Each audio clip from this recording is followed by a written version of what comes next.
আসসালামু আলাইকুম প্রিয় ভিউয়ার্স, আশা করি আপনারা সব ভালো আছেন। আলহামদুলিল্লাহ আপনারা দোয়া আমি ভালো আছি। আর আইলাম বাগান বাড়িত। আজকে কুক করবো হইলো রূপচান্দা মাছ ফ্রাই আর ডাইল।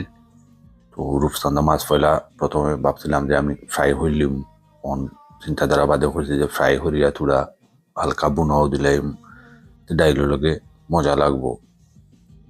আর ও উদ্দেশ্যেও আমার মোটামুটি সপ্তাহ আমি রেডি হরিলছি। ডাইলো পেঁয়াজ টেজ সপ্তাহ দিলেইছি, খালি বোয়া নিব ডাইল হয়ে যাব। আর এবারে মাছটারে ফ্রাই করিয়া বাদে হালকা একটা বুনাইলাম।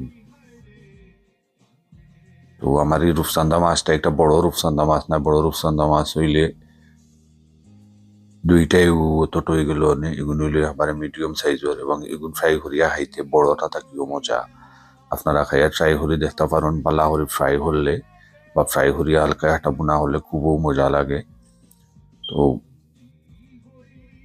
আমি তখন দিলে আর বাগার ডাইলো আর লগে ডাইল হইলে খুব ভালো লাগে। মানে যে কোনো বুনা ফ্রাই ইটা লগে ডাইল খাইলে একটু আলাদা ভালো লাগে। আর কোরিয়েন্ডার এটা তো আর বুঝলো, আমার গার্ডেনের ফ্রেশ কোরিয়েন্ডার। আরো কিছুদিন গেলে গিয়ে আরো বহুত ভেজিটেবল বার হইব। গ্রিন চিলি থেকে আরম্ভ করিয়া কদু,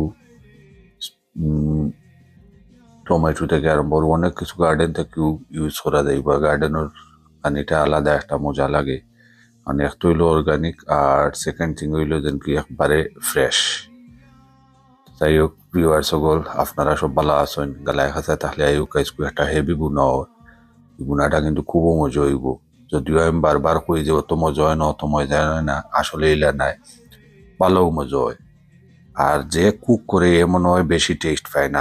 আমি একটা ধারণা করি আর যে নিজে কুক করে অত বেশি টেস্ট পায় না, কারণ হইলো কুকিং এর সময় নাকে দিয়ে আমাই যায় দুমা দামা। আর এটার কারণে অনেক সময় মনে হয় টেস্ট মিলে না, আমি মনে করি। আর যাই হোক, আপনারা জানা তাহলে জানাইবা যে নিজের আনলে নিজের কম মজা লাগে মনে হয়। যাই হোক ভিউয়ার্স, আগামীতে ইনশাল্লাহ বারে কুকিং করবো 2 ভিতরে।